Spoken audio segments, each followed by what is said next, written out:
Well, hi there, and welcome back to another episode of Let's Talk Real Estate Investing. I'm your host, Sharon Vornholt, and I'm so happy you're tuning in today.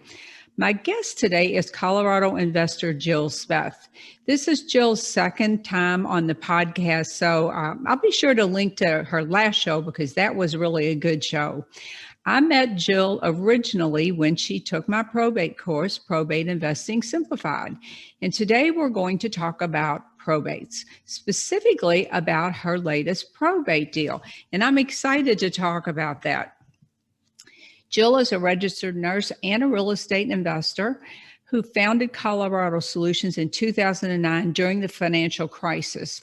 Focusing primarily on wholesaling and rehabs, she has also succeeded in building a small rental portfolio in the Colorado Springs market. However, Jill and her family moved to Littleton, Colorado, so her husband could earn his math degree at UC Denver. In 2016, Jill earned her associate broker license and focused primarily on selling her rental portfolio in the Colorado Springs area so that she could transition to the Denver market. And she recently purchased her first property in Phoenix, which is exciting. Jill officially fired her boss in September of 2018 and is now in the real estate business, I should say, full time, flipping homes in the Southwest Denver metro area while learning and implementing systems that will help her scale her business to provide a low stress lifestyle with an abundance of free time. That was a twist on words there. Great to have you back on the show, Jill. It's good to be here, Sharon. Thanks for having me back. So I know your backstory, but I've kind of forgotten. Did you invest while you were a nurse? Yes. Yeah. So I was a nurse for 15 years. So I got my nursing license originally in 2003 as an LPN and started investing, that 2008-ish timeframe. So I invested working for, a long time. So until 3 years ago. So you did both. So that's the theme with a lot of people, and that's really the smart way to do it is don't quit your day job while you're trying to build a real estate investing business. So now you have your license and you do that side of the business and you invest. So I think that's always interesting when you do both. But I wanted to dive in and talk about probates because they have always been my number one source of leads. Once I found out about probates, I just fell in love with them. But how do you feel about working in this niche? Because you do work at it from both sides of the fence, so to speak. Mm-hmm. I really like it too. Working it from both angles can be a little difficult sometimes because I know some investors will market just one way and then if they don't get the deal, they'll try to get the listing, or if they don't get the listing, they'll try to get the deal. But I don't really take that approach. However I initially start my marketing is how I'll follow through with them when they call. So it makes it a little bit more confusing, I think, but they're definitely right now probably one of the biggest sources of potential inventory, or even to buy or to sell. Mm-hmm. So it's a good place to be right now for sure, with the market with very, very low inventory. Yeah, off-market deals are where you're going to find your deals now, because if you're relying solely on the MLS, you're pretty much up the creek. Oh yeah, especially in Denver. I'm not sure what's going on in Louisville, but right now, we've got people offering $100,000, $150,000, $200,000 over asking price. And people have, 35, 40 offers the first day they're on the market. It's not a place, in my opinion, that you want to be competing for real estate deals right now. Exactly. And there is no such thing as a deal. They can sell pretty much anything. Yeah. So let me ask you this. Is your first contact primarily as an agent or as an investor, or does it depend on the marketing you're doing? It depends on the location of the house and the marketing that I'm doing. I focus my investing, at least in the Denver area, just on a small county. Well, it's actually a relatively big county, but that's the only place that I really will consider buying a house to flip. But on the listing side, I'll do just about anywhere in the Denver metro. So when I'm starting my mailing list, I actually go through and check and decide which list or how I'm going to market to any specific lead. So I already know before I'm mailing to them, okay, this is a house I'll potentially buy and flip, or this is a house that I don't want to buy, I want to list it. So I'll look through and check, like, the location, when was the last time it sold, potential equity. If it looks like it's probably, it has never sold or it hasn't sold since, the 60s or 70s, I'm thinking that's probably a good flip opportunity. So I'll target them, for as an investor. But on the other side of it, if it's sold in the last 2 years and, it's a awesome looking house at least 2 years ago in the listing pictures, then that's something I'm not going to try to flip. So I just focus that for a listing. How do you focus in on probates specifically? You mean like how do I like your leads? So how do you find your leads? So I have right now I don't want to give away all my information in the market, but I have a VA right now that she goes through and pulls them from a website that basically lists all of the notices that are posted. And she pulls those for me, puts them in a spreadsheet, and then I go back through and run them through a couple of software programs that I have through the MLS that will tell me whether it's currently listed, how recently it sold, what it sold for, the last time it sold. And a lot of times you'll have pictures from the last listing, so you can get an idea of its condition. Mm-hmm. That's a great idea. So you're even then combining both strategies. You're using your agent,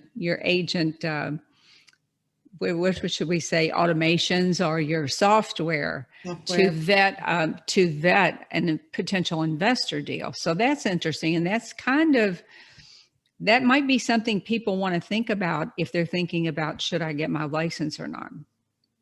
Yeah, in my opinion, and I am licensed, so, that's kind of obvious where my opinion lies, but I don't see any harm in getting your license. Mm-hmm. You learn a lot, you build a lot of good relationships with people if you're doing things the right way. Other agents will bring you deals versus you not being licensed. It takes a lot longer to build up that relationship.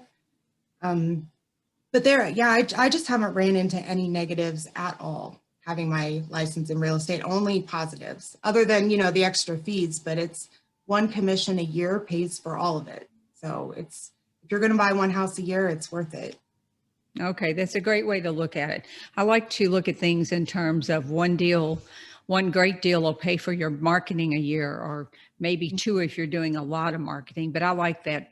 Sometimes people need to have things put in perspective for them. As far as the software goes, though, you can get a lot of the same information through PropStream. I actually am using that right now in Arizona because I don't have MLS access.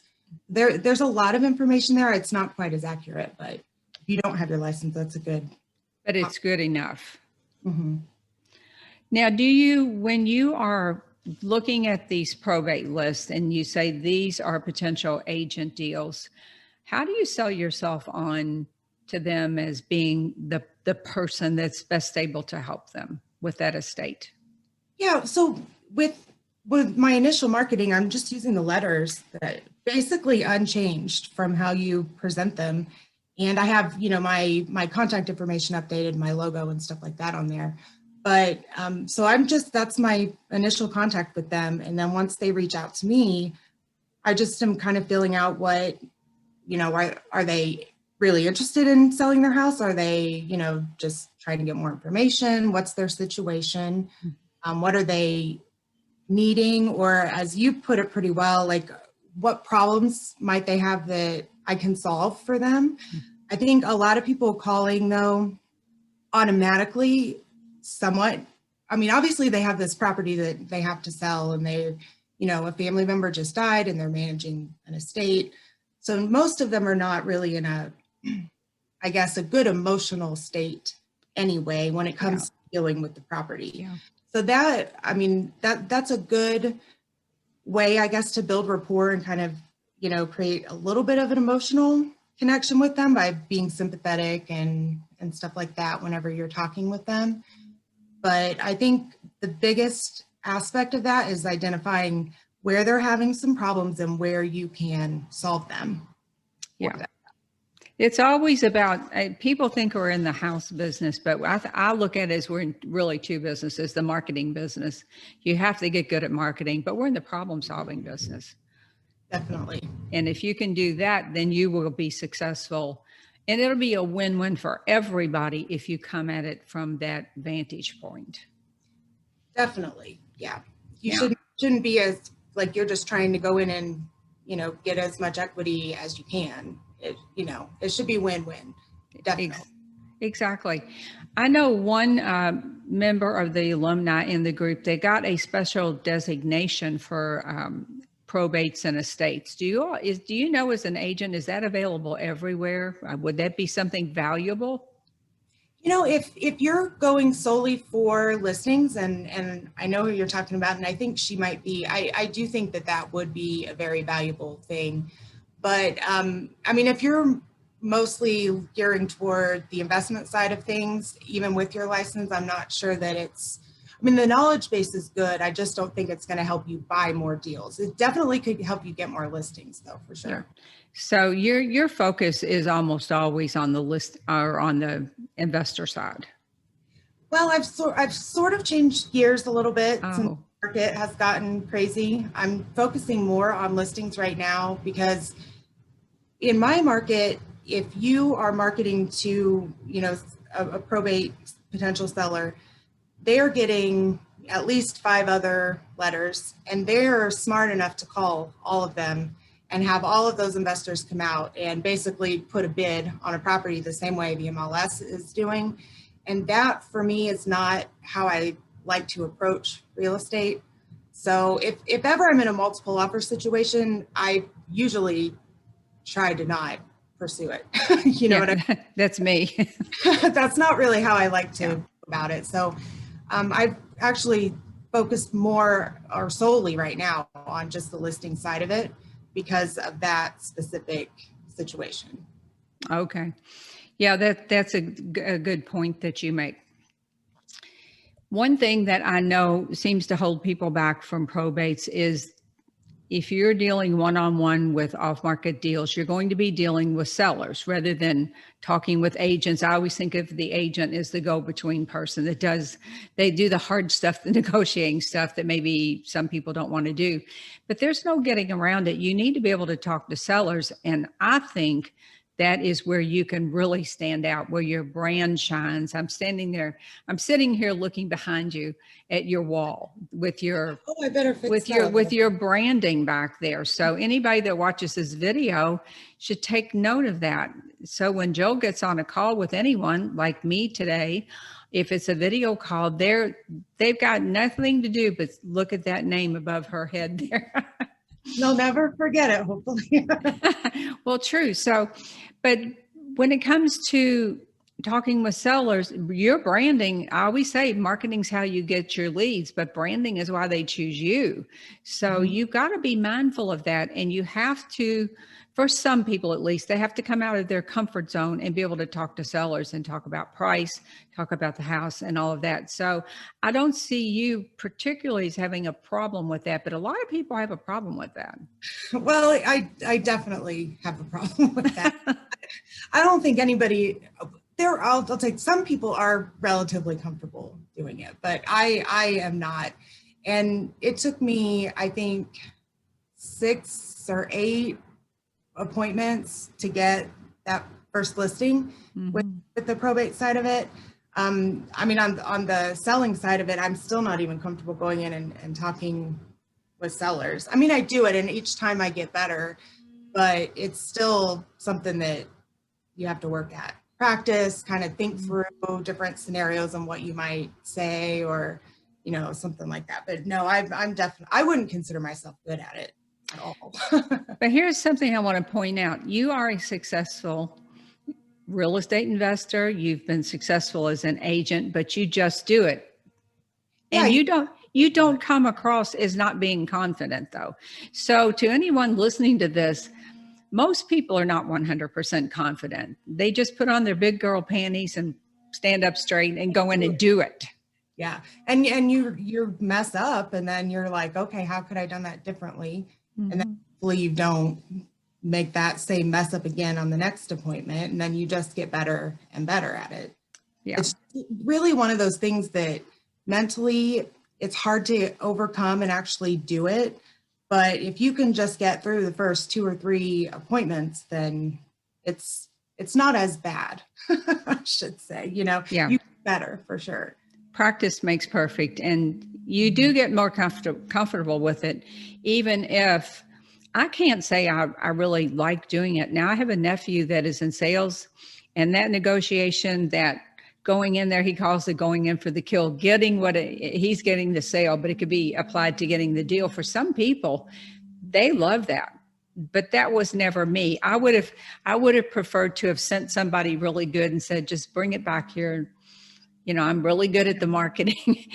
So yeah. I think you have to know that you might not ever just love it.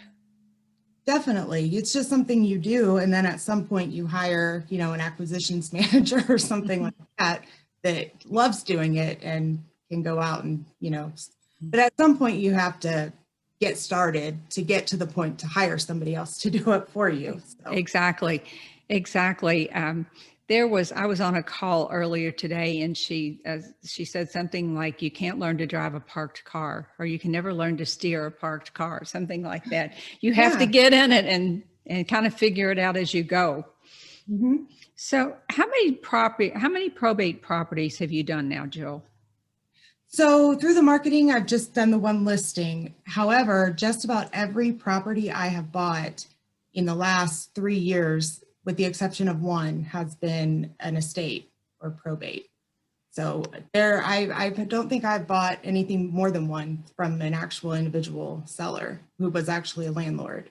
Wow. So, why do you think that you found all those?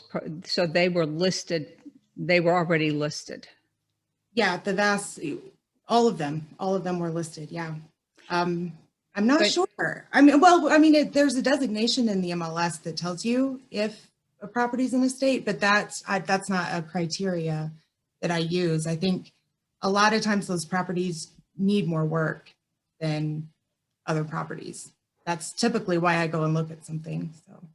Well, true. And that's what we, as the investors, that's what we're looking for, properties that need work. So let's talk about your probate deal. I want to know, first of all, so this was an agent deal, correct? Yep. Okay. And you found it on the MLS, or you found it through your letters? You found this one through your letters. Yeah. So it was my probate mailing list. Okay. So tell me how that went. So you sent out the letters. How did it all unfold? So sent out the letters. I think I sent her maybe 3 or 4 letters. I was 3 or 4 into the campaign, and she reached out to me, having already met with 2 other investors that was also marketing to her. And I went out, you know, we talked on the phone. She actually went through my website to reach out to me. And the page that she came through on was talking about how we can help remove items and things from the house.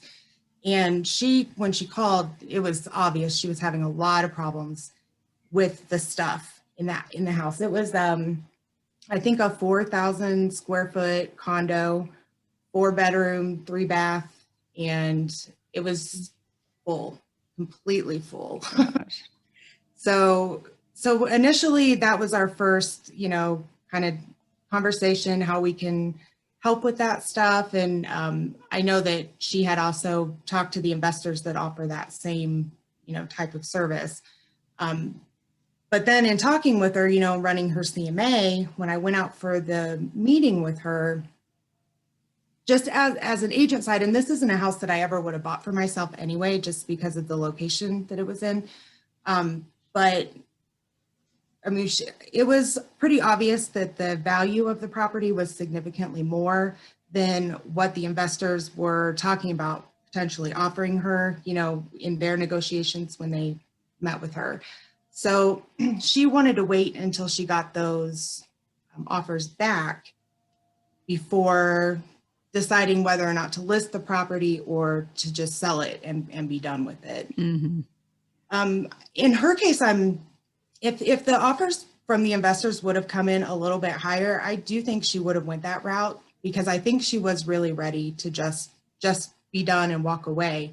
But ultimately, their offers came in, I think, about 250,000 under what the property was worth on the market. So I don't know if they came in so much lower because it's kind of an upscale condo. So I don't work in that market, but I'm only imagining that they're just thinking higher end. You know, they have a higher end rehab is going to obviously cost a lot more. But ultimately, you know, money did become a factor, and she decided to go ahead and list it. Mm-hmm. But I mean, at the meeting, it was pretty clear she was on the fence about it.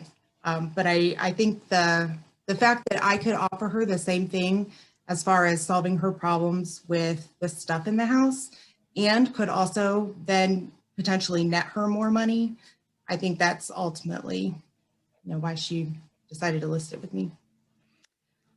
Well, would it have been worth your time to have beaten those offers and done the rehab yourself? Not for me. Not for you. Okay. On a different property, maybe, but like I said, this particular complex and condo, it's just not what I target. I'm not familiar with the higher end. I wouldn't have wanted to get myself involved in something like that at that point anyway. Plus, I already had a rehab that was going on at the time. So, yeah, talk about this a lot in the course about that problem of all the stuff in the house. And people think, oh, there's not really ever that much stuff, but there really is a lot of stuff in a lot of these houses. yes. So let me ask you this. How did you handle that did she compensate you in some way? Did it just come out of you hired somebody to take care of it and then it came out of closing? No, I took care of it myself, basically out of the commission side, which that being the first situation like that for me, I afterward decided that I'm not going to do it that way again, because I was sort of in some risk of losing money if she would have backed out of the listing contract. But on the stuff side of it, so was a 4,000 square foot condo that just walking through didn't look like it was that much stuff just because it was so big. So, but there was stuff in every room. There was furniture. There was like really nice stuff too. We ended up donating it instead of like just pulling in a dumpster or something like that. But it filled a 22-foot moving truck. Oh my gosh. All the stuff that was in there.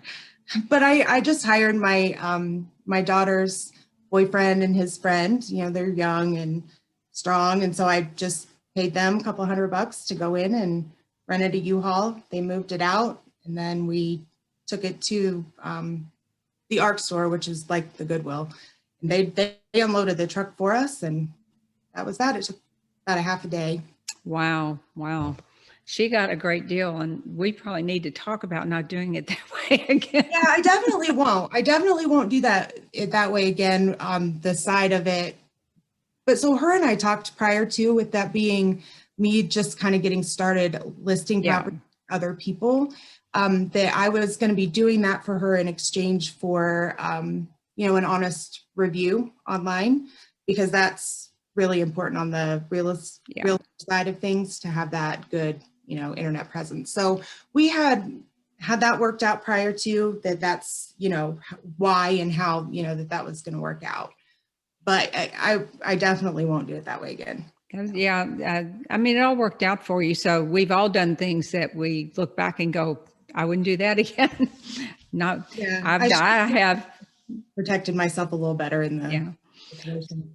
What was her motivation for needing to sell? Did she want the money, or did she need the money, or was this a spouse, or who passed away that she was taking care of this? It was her mother. Her mother.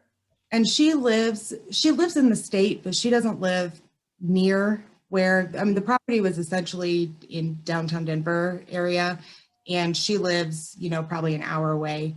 So she was just done messing with it. She wanted to just kind of let that part of her life go and move forward and be done with it. She also had I guess, a bad situation with a co-executor state that she was ready to be done dealing with as well.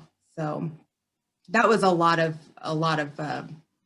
I guess, emotional stuff involved. Yeah. Yeah. When it's your mom's house, it's about as emotional as it gets usually. Were there any special circumstances or other problems that came out of this deal, or was it a pretty straightforward sale?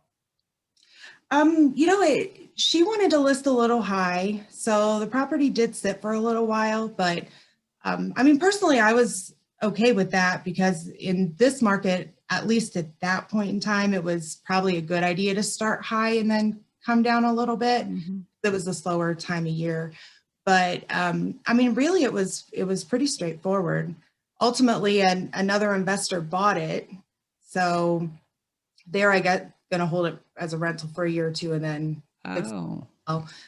but so ultimately her first initial offer with all the stuff in the property from the investors was $250,000 lower than what another investor ended up paying once all that stuff was cleaned out. So. And therein lies that whole thing with hoteling. So you can clean out a property and you look around and you may even, on a much lower property, you might say, this roof, which is literally caving in, is a huge issue. So you can buy the property, clean it out, fix the big problem, and then you can sell it for way more than you ever put into that repair. I've done that a lot of times.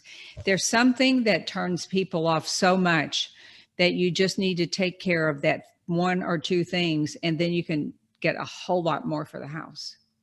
Yeah, well, that's the same with my house in Phoenix with the fire damage in the back. I mean, it doesn't qualify for regular financing. I mean, had we flipped that house, we probably would have just fixed the fire damage and put it on the market as is. I mean, we're keeping it, so a different approach. But yeah, it's pretty crazy what you can see in a house, what people can't look past, I guess, in a house when you're touring it.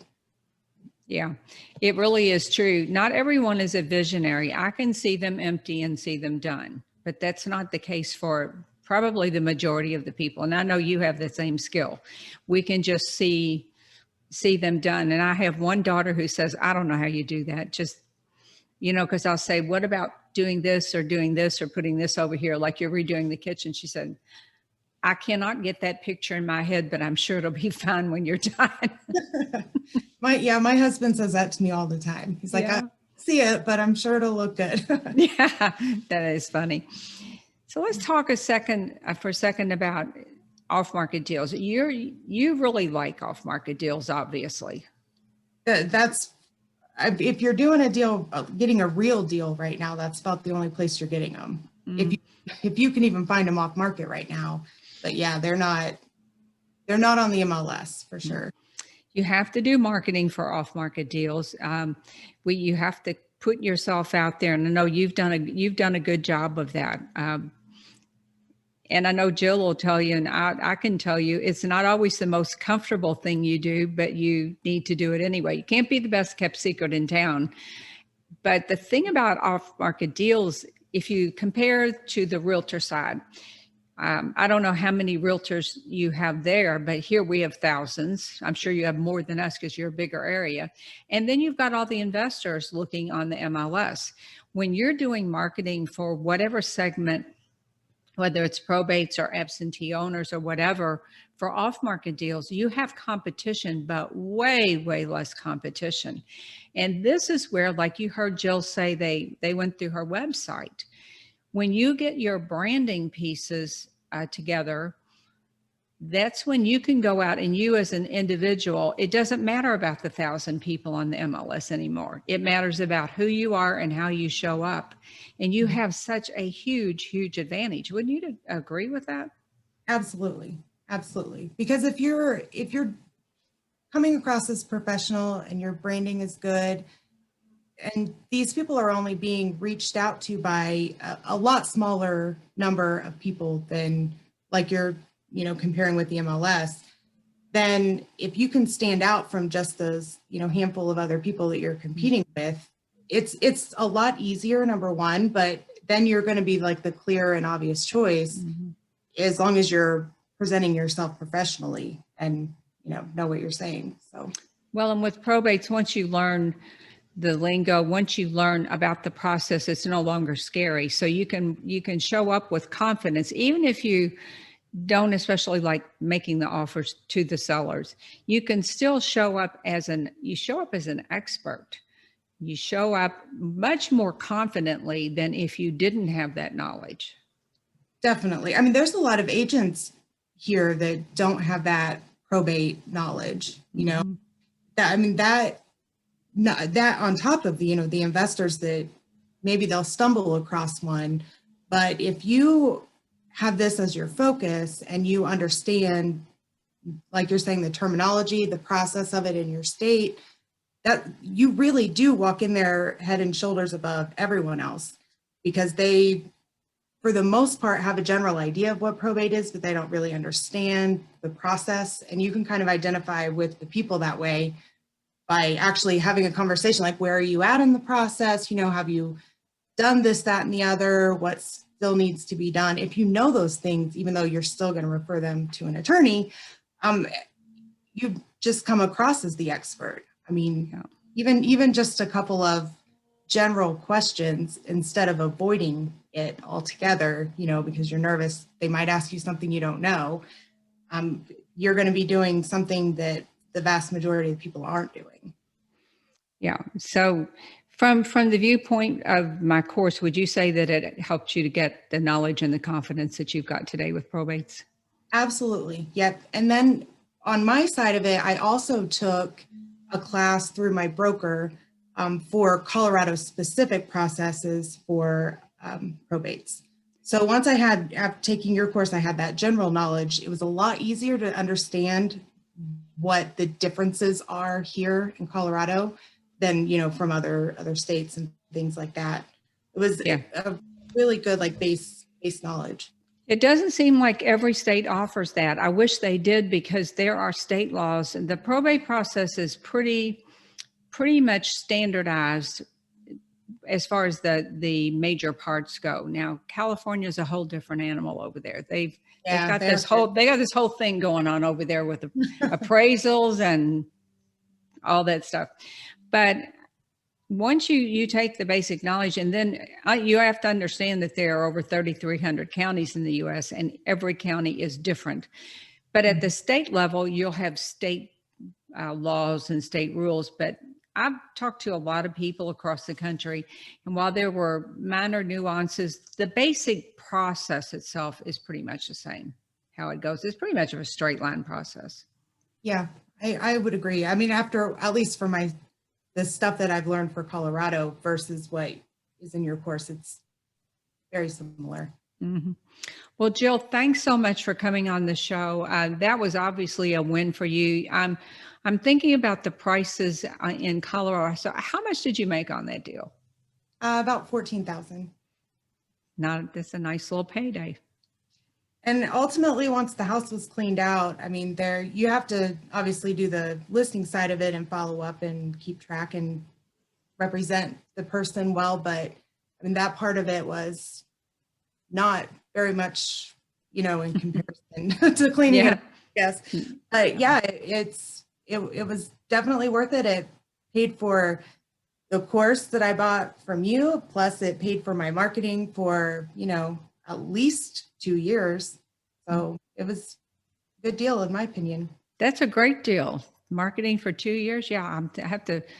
Might have to ramp up your marketing a little bit there. I am. I actually started with the open letter marketing, which, oh my gosh, Sharon, I don't know why I didn't do that sooner. I remember having that conversation in there.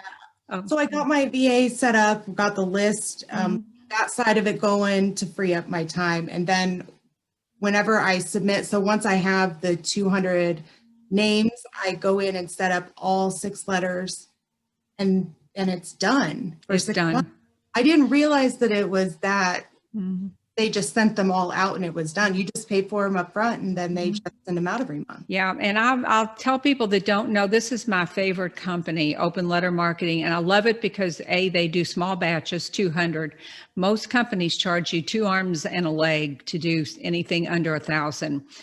And folks, if you're listening, keep an eye on this because they're coming out. I sent the owner, Justin Silverio, a message last night or the night, maybe the night before, that they have a brand new CRM coming out that's going to integrate the direct mail with all your leads, and it's going to be way lower priced. It's going to skip trace. It's going to do everything.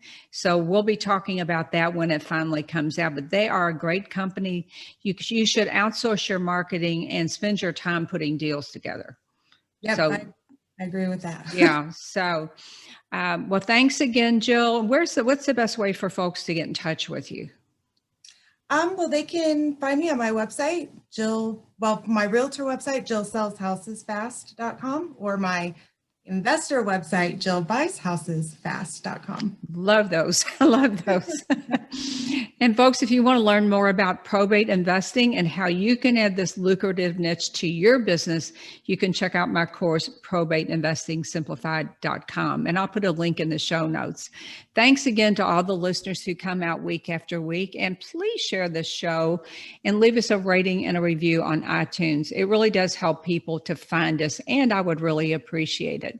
Have a wonderful rest of your week, and I will see you same time, same place next week. Bye for now.